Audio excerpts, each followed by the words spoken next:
Good morning. It is Monday, August 5th, and today is the memorial of the dedication of the Basilica of St. Mary Major. This is Michigan Mornings from Ave Maria Radio and the Ave Maria Radio app. I'm Matthew Handley. Coming up, we'll get an update on Team USA at the Olympics and other sports news. But first, your local weather and this news. Several Americans who were detained in Russia are back with their families this weekend, and one of them is a former Marine and Michigander. More from News Nation's Natasha Zuvez. Paul Whelan, who had been imprisoned in Russia for more than 5 years, speaking to reporters about being greeted by the president when he landed back in the U.S. Getting off the plane, seeing the president, the vice president, that was nice. It was a good homecoming. So looking forward to seeing my family down here and just recuperating from 5 years, 7 months, and 5 days of just absolute nonsense by the Russian government. Of course, he's counted every day. Whelan landed back in the U.S. late Thursday night after the biggest prisoner swap between the U.S. and Russia since the Cold War. 8 people from Metro Detroit are among 19 indicted in a large multi-state drug ring. They were all charged in federal court in Pittsburgh for drug charges including cocaine, fentanyl, heroin, and oxycodone. They were distributing the drugs between August of 2023 and July of 2024. The drug operation was based in Detroit and Newcastle, Pennsylvania. Thunderstorms are in the forecast today for Metro Detroit. Forecasters say there's a marginal risk for severe weather between 3 p.m. and 11 p.m. south of M59. They say the storms will produce downpours that could result in flooding and also have damaging winds and large hail. An isolated tornado can also not be ruled out. Your full forecast is coming up in a few minutes. The minimum wage for regular and tipped workers in Michigan will go above $12 an hour on February 21st, 2025, and the Grand Rapids Chamber of Commerce is working to help businesses with the change. The Chamber's Vice President of Government Affairs, Joshua Lunger, says they have set up a meeting with Democratic and Republican leaders in Lansing on the issue. I think it's really important that we continue to communicate and drive forward something so that these folks know what's expected of them, what they can do to prepare for it and work with their teams on, and hopefully we can find some remedies for the worst concerns. The Michigan Supreme Court last week ruled 4-3 that the adopt and amend tactic by the then Republican-controlled legislature in 2018 on the minimum wage petition was unconstitutional. The chamber held a webinar Friday with a legal expert to help businesses with questions about the wage hike and needing to offer paid sick time. And sales of electric vehicles are not matching expectations in the auto industry. Analyst Mike Wall says consumers have not been convinced to make the switch. The reality is that the consumer isn't quite in the same mood, as it were, to buy EVs. So we're seeing automakers, again, of all types, scaling back some of those investments. That includes Ford's Blue Oval Battery Park, Michigan, that is being built in Marshall. The plant will create 1,700 jobs and produce lithium-ion batteries, but will be smaller than planned.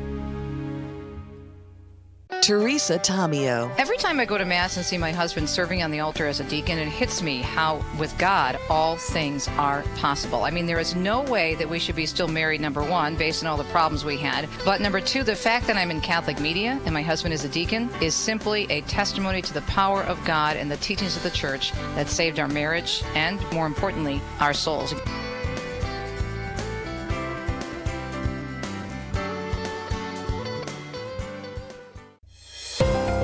We have a chance of rain showers and thunderstorms after 11 a.m. in Detroit today. Before that, it will be partly sunny with highs near 88. Tonight, showers are likely and a thunderstorm is possible. We could see new rainfall amounts between 1/10 and 1/4 of an inch.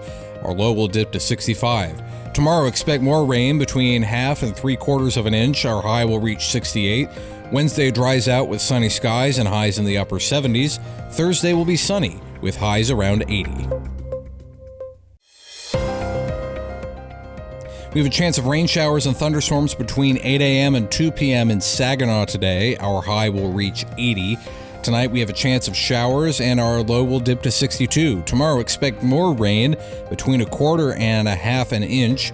Our high will reach 74. Wednesday dries out with sunny skies and highs near 80. Thursday will be sunny with highs in the lower 80s.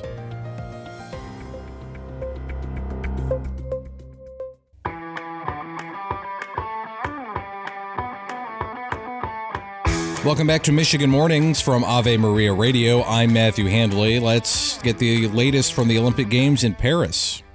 It was a historic day yesterday at the Olympics, including in the pool, where the swimming competition wrapped up with American Bobby Fink defending his Olympic title in the 1,500 meters to win the only individual swimming gold for the U.S. men in Paris, and he set a new world record in the process. I'm just really happy I was able to get that done and defend the title and get a world record on top of it. The swimming competition wrapped up with another gold and world record for the U.S. in the women's 4x100 medley relay. The U.S. finished with the most swimming medals, 28, including 8 gold medals. On the track, Noah Lyles in a breathtaking 100 meters won gold by 5 1,000ths of a second. The first American to win Olympic gold in the event in 20 years. Teammate Fred Curley with the bronze. Scotty Scheffler with the gold in golf, shooting a final round 62 to win by a shot. Overall, the U.S. with 71 medals, easily the most, including 19 golds. This has been an NBC News Radio Olympic Report. In other sports news, the Tigers fell to the Royals last night in Comerica Park. Pinch hitter MJ Melendez belted a go-ahead 3-run homer at the top of the 9th inning to rally the Royals to a 3-2 win over the Tigers. Tigers manager A.J. Hinch says this was a tough loss to take after leading most of the game. A tough loss because we were in position to win and had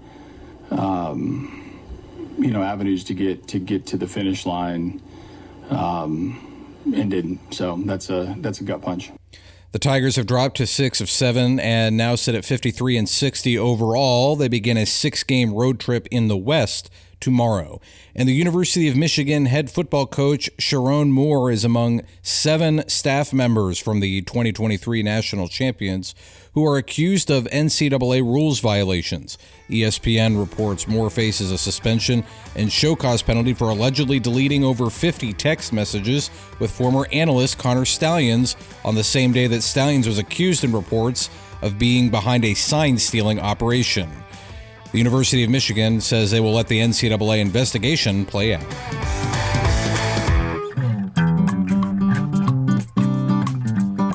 Remember that tomorrow is primary day in Michigan, and you should make a plan to go vote. The polls are open till 8 p.m. local time. I'm Matthew Handley, and that does it for this edition of Michigan Mornings. You can stay connected with me on X. I'm at Radio Handley.